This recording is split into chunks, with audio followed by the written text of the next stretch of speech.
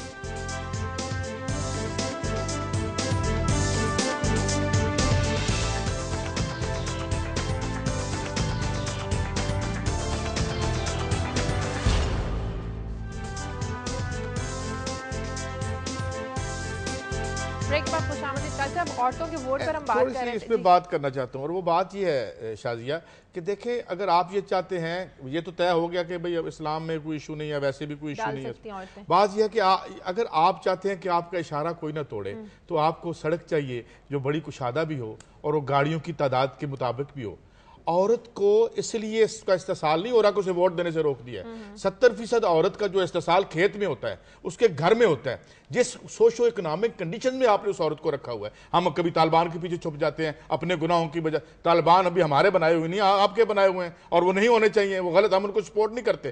مگر آپ نے جو کام کرنا ہے 52% آبادی کو اس کار مذلت سے کیسے نکالیں گے؟ آپ کو پتہ ہے ریسنٹلی ایک رپورٹ آئی ہے کہ غربت کا سب سے بڑا شکار عورتیں ہیں کیونکہ ان کے خاوند اکثریت کے بھاگ جاتے ہیں یا اور بچے ان کے بچوں کو تو وہ چھوڑ نہیں سکتی. تو عورت کا جو استحصال ہے وہ کسی مذہبی بنیاد پہ نہیں ہو رہا ہمارے ملک میں, معاشی بنیاد پہ ہو رہا ہے. اور آپ ایک ایسا انفراسٹرکچر اپنی آدھی آبادی کو نہ آپ ایجوکیٹ کر سکتے ہیں, نہ انہیں آپ روزگار دے سکتے ہیں, اور انگلی طالبان کی طرف کھڑی کر دیتے ہیں. وہی طالبان جو کولڈ وار میں آپ نے خود بنائے تھے اور آج ہم پہ مسلط ہیں, اور آج آپ ان سے لڑ بھی نہیں پاتے, ہماری جان بھی نہیں چھڑوا سکتے. تو عورت کا استحصال معاشی ہے بنیادی طور پر, اور ڈبلی ہے. وہ بچہ بھی پیدا کر رہی ہے, اس کو اٹھایا ہوا ہے, کھیت میں کام بھی کر رہی ہے, اور اس کو معاوضہ بھی نہیں ملتا کیونکہ وہ بیوی ہے.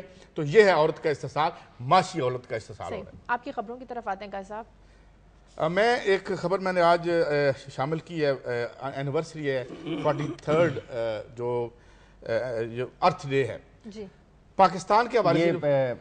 ارتھ ڈے زمین کی 43rd اینیورسری؟ نہیں, یہ جب سے یہ دن منایا جا رہا ہے. میں نے کہا کہ شاید زمین کو بنے ہوئے ابھی صرف بڑا عرصہ ہو گیا زمین کو, مگر جب سے یہ دن بنا رہے ہیں اس دن سے زمین کی بڑی بری حالت ہے. جب سے آپ کے یونائٹڈ نیشن نے دن بنائے ہیں, لوگ اور برباد ہوتے چلے جا رہے ہیں. چلے اس کی بات کرتے ہیں. یہ کیا ہے کہ یہ جو 43rd اینیورسری ہے جی اس کے ارتھ ڈے کی, اس میں بتایا گیا کہ پاکستان بدترین ماحولیاتی زبوں حالی کا شکار ہے, اور ہمارے ہاں جو ڈیفارسٹیشن ہے وہ ایشیا میں سب سے ہائیسٹ ہے. اس کو بھی مد نظر رکھیں. اور 3 سال سے مسلسل ہمارے ہاں سیلاب آ رہے ہیں, اور ہماری حالت یہ ہے.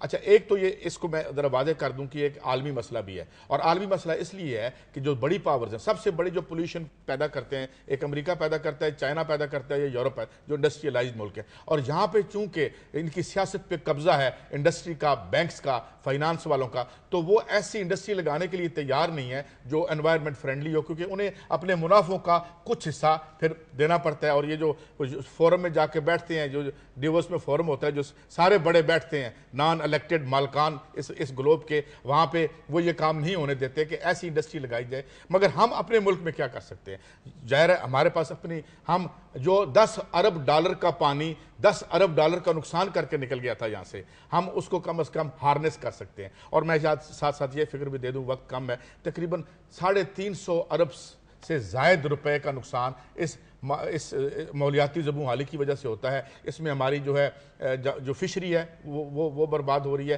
اور پھر سیلابوں سے جو ہماری زمین خراب ہوئی تھی وہ اس کو ہم ابھی تک درست نہیں کر سکے, جس کی وجہ سے لوگ جو ہیں وہ غربت میں گئے ہیں. اور تیسرا یہ کہ وہ پانی جو ہمارے لیے بجلی بن سکتا ہے, ہماری صنعتوں کے لیے, ہماری زمینوں کے لیے, کھیتوں کے لیے ایک زندگی بن سکتا ہے, وہ ضائع ہو رہا ہے, اور اس پہ ہم کچھ نہیں کر رہے. صحیح. سمیع صاحب آپ کے پاس.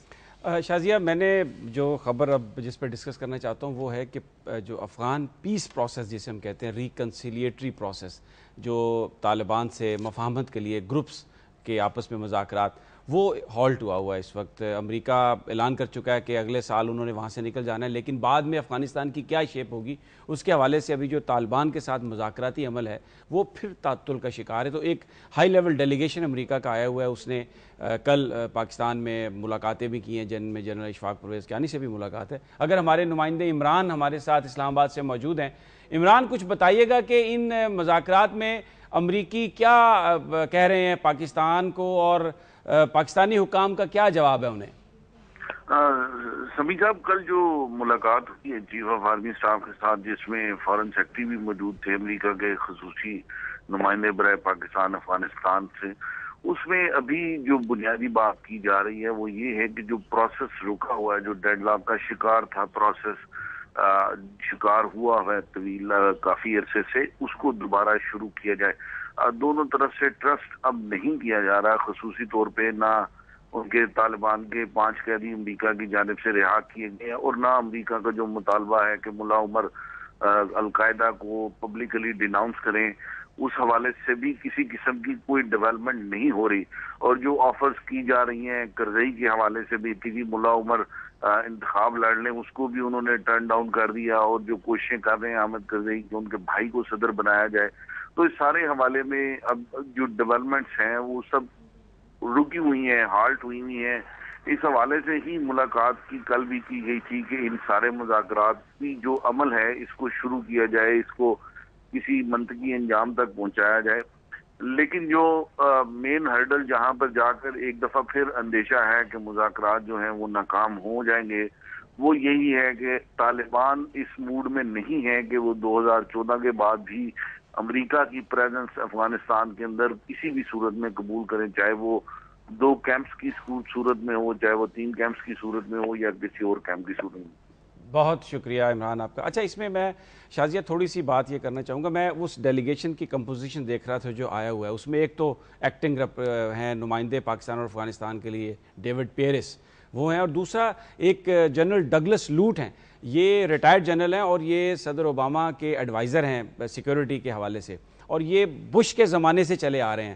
تو ایک کتاب ابھی آئی ہے ریسنٹلی ولی نصر کی, دا ڈسپینسبل نیشن, اس میں انہوں نے بیان کیا, کیونکہ وہ جو امبیسڈر ہالبروک کی ٹیم تھے اس کے وہ بڑے ایک اہم رکن تھے. اس میں انہوں نے جو امریکہ کے اندر جو وہاں پر وائٹ ہاؤس اور اسٹیٹ ڈپارٹمنٹ کے درمیان جھگڑا اور جو پینٹاگون کی انوالومنٹ ہے اس کے حوالے سے انہوں نے یہ باتیں لکھی ہیں کہ بنیادی طور پر اس لیے وہ مذاکرات جو کامیاب یہ نہیں ہو رہا ہے کہ 2009 میں اسٹیٹ ڈپارٹمنٹ نے یہ کہا تھا امریکہ سے کہ افغانستان میں طالبان سے مذاکرات ہی واحد حل ہیں, لیکن اس وقت بہت سارے لوگ تھے جن میں ڈگلس لوٹ بھی شامل تھے جن کا یہ کہنا تھا کہ نہیں وہاں پر فوج بڑھائی جائے, اور کمانڈر کہتے تھے کہ 2 سال ہمیں مزید ملیں, ہم طالبان کو ماریں گے, اس کے بعد طالبان کمزور ہوں گے اور ہم ان سے مذاکرات کر سکتے ہیں. تو ابھی جو عمران بات کر رہے تھے, بنیادی طور پر جو امریکہ کے اندر جو پالیسی ساز ادارے ہیں ان کے اندر جو ان کا اپنا ٹکراؤ ہے وہ ایک بہت بڑی وجہ ہے جس کی وجہ جو ان مذاکرات کو اپنی اس شکل تک نہیں جانے دے رہی جس میں اس علاقے میں امن قائم ہو. کیونکہ ابھی جو بھی امریکہ کی طرف سے پالیسی آ رہی ہے اس میں وائٹ ہاؤس, اسٹیٹ ڈپارٹمنٹ اور پینٹاگون, ان میں ایک واضح تضاد رہا ہے ماضی میں. اب دیکھتے ہیں آگے چل کر کیا ہوتا ہے. قائد صاحب یہ جو بھی پالیسی بنتی ہے, مطلب جنگ ہے, جنگ کرتے ہیں یہ پہلے, اور جنگ ہم سب جانتے ہیں کسی چیز کا کوئی سلوشن نہیں ہے. فرسٹ ورلڈ وار نے کیا سالو کر لیا تھا, سیکنڈ ورلڈ وار نے کیا سالو کر لیا تھا, افغانستان کی جنگ کیا سالو کر چکی ہے ان آبادیوں کے لیے, یا ایون امریکہ کے لیے عراق کی جنگ نے کیا سالو کیا تھا. ہوتا یہ ہے کہ ایک خاص معاشی زمانے میں ایک خاص یہ جو ایک پورا انڈسٹریل ملٹری انڈسٹریل کمپلیکس ہے, یہ ان کی وجہ سے پالیسیز بنتی ہیں. پھر ایک وقت آتا ہے کہ کاسٹ اتنی زیادہ بڑھ جاتی ہے. پہلے تو یہ ایک میڈیا کے ذریعے ایک ہائپ کریٹ کرتے ہیں, جس طرح میڈیا میں ہائپ کریٹ عراق کی گئی, وہاں پہ کچھ بھی نہیں نکلا, مگر وہاں پہ کتنا امریکی عوام کا پیسہ خرچ ہوا, اور غریب امریکی عوام کے بچے, کیونکہ عمرا کے بچے فوج میں بھرتی نہیں ہوتے. وہ اس کی مور کی جو آئی تھی یہاں پہ پتہ چلا تھا صرف ایک سینیٹر ہے جس کا, یا ایک کوئی الیکٹڈ ممبر ہے جس کا بچہ فوج میں, باقی سب وہ بھی ایک اور طرح کی ایکسپلائٹیشن ہے. تو اب کیا ہے, اب کاسٹ وار کتنی بڑھ چکی ہے. امریکہ دنیا کا سب سے مقروض ملک بن چکا ہے, ایک لاگر سپر پاور کے طور پہ وہ سامنے آ گیا ہے. تو اب ان کو واپس لے کے آنا ہے. جب ایسی سچویشن ہوتی ہے تو پھر ان لوگوں کو آگے لایا جاتا ہے جو ماضی میں بھی یہ کہتے رہے ہوں کہ نہیں بھائی جنگ نہ کریں. تو پھر بیسیکلی اوپر جو بڑے فیصلے ہوتے ہیں اس کے مطابق وہی فیسز آگے کر دیے جاتے ہیں کہ آپ وہ امپلیمنٹ کریں, فیس سیونگ کریں. اور یہ مجھے یہ لگا ڈگلس لوٹ تو وہ ہیں جو جنگ کے لیے پروموٹ کرتے رہے ہمیشہ. یہ وہ نہیں ہے کہ جو کہہ رہے ہو کہ آپ امن مذاکرات کے لیے, آپ تو یہی کہہ رہے ہیں نا, یہ نہیں کہہ آپ تو کہہ رہے ہیں, میں نے یہی اناملی پیش کی ہے کہ ماضی میں جو لوگ جنگ کی باتیں کر رہے تھے, اب جو مذاکراتی عمل ہے اب بھی پھر وہی ہے. تو بیسیکلی جو ان کے اندر تضادات ہیں وہ ابھی تک قائم ہیں. تو اس کی وجہ سے یہ جو پالیسی ہے اس کو امپلیمنٹیشن میں ذرا مشکل نظر آ رہی ہے, کیونکہ جو بیسک جو ان کے 3 انگریڈینٹس ہیں نا شروع میں, ایک تو یہ تھا کہ آپ کرزئی حکومت پر بلیم کریں کہ جناب وہ فیل ہو گئی ہے. دوسرا یہ کہیں کہ جی آپ پاکستان کے اندر سینکچریز ہیں, آپ طالبان کو جو ہے نا وہ سپورٹ کر رہے ہیں. اور پھر رانگ جو ہے وہ آپ کی ملٹری حکمت عملی, یہ شروع میں 3 چیزیں بتائی گئی تھی. اور ابھی بھی کارزائی پر وہ عمران نے بتایا ٹرسٹ کی بات ہے, پاکستان کے حوالے سے بات ہوتی ہے تو کہتے ہیں سیف سینکچریز ہیں. تو یہ جو ان کے اپنے تضادات ہیں اسٹیٹ ڈپارٹمنٹ کے, وائٹ ہاؤس کے اور پینٹاگون کے, وہ ویسے ہی ہیں اور وہی لوگ ہیں. تو اس لیے میں یہ کہہ رہا ہوں کہ آگے چل کر یہ مذاکرات کو کا عمل جو ہے وہ اس کو کس طرح فیسیلیٹیٹ کریں. ایک اس میں بات یہ بھی ایڈ کر لیں کہ ان کے عوام جو ویتنام کی جنگ سے کیسے باہر آئے تھے, بہت ان پاپولر ہو گئی تھی, موومنٹ انلیش ہو گئی تھی. اب بھی خطرہ ہے کیونکہ ایک طرف ان کا معاشی بحران بڑھ رہا ہے جس کی وجہ سے بے روزگاری بڑھ رہی ہے, جس کی وجہ سے سماج پہ بوجھ آ رہا ہے, اور دوسری طرف امریکہ کو کہاں یہ لے گئے ہیں. 2 جنگوں میں $16 ٹریلین کا بوجھ ڈال دیا ہے انہوں نے اس کی ریاست پہ, اور اب ہر دفعہ یہ جو آ جاتا ہے کبھی $85 ارب کی ابھی کٹ لگائی انہوں نے آٹومیٹکلی. تو وہ اس معاشی کیفیت میں نہیں ہے کہ اس جنگ کو جاری رکھ سکیں. لہذا خیال اغلب یہ ہے کہ اب وہ آہستہ آہستہ امن کے گیت گائیں گے اور واپس نکلنے کی کوشش کریں گے. پروگرام کا وقت ختم ہو گیا. سمیع صاحب, قائد صاحب, پروگرام کے لیے آپ ہمیں فیڈ بیک دیجیے. خبر@دنیا.tv پر اجازت دیجیے ہمیں. اللہ حافظ.